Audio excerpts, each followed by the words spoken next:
started my career as a student environmental health officer in Glasgow, which was an interesting approach to housing, particularly in Glasgow at that time when housing was so poor and the local authority covered such a vast swathe of housing. I moved about quite a lot in my career and moved into private sector housing renewal subsequently, then housing market renewal, and then I became the Chief Exec of the North East Regional Assembly after the referendum, which was an interesting time to be at the Assembly when we were trying to bring together the regional spatial strategy and the regional housing strategy. That gave me a lot of broad experience, and I moved then into the private sector for a while, and then back to the Northern Housing Consortium to come back to the housing sector. So I suppose for me I've had a very varied career, and one that has sort of jumped about quite a lot. But in my current job, all of the things that I've done have become really quite useful within that.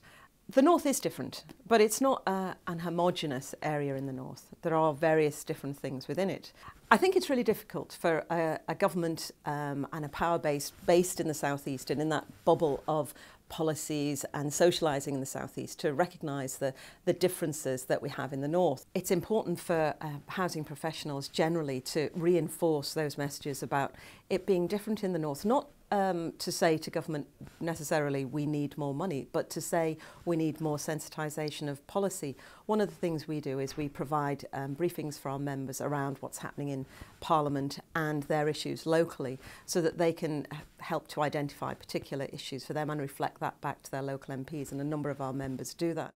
I think it's refreshing that we've had a minister that comes out and has been so focused on delivery of new homes, and everything I hear from civil servants reflects that that is his key ambition, to deliver numbers of new houses.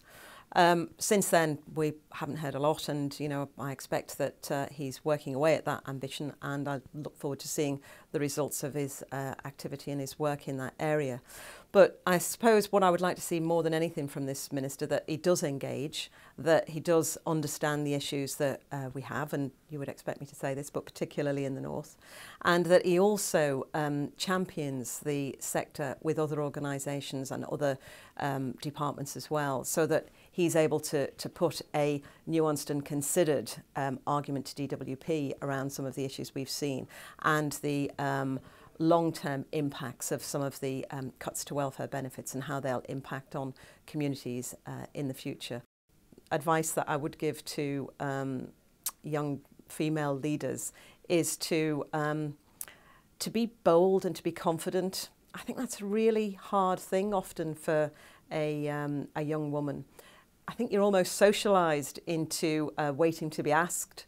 And if I look back at my career now, I wish that there were times when I hadn't waited to be asked, and that I just sort of stepped up and took the opportunity with both hands.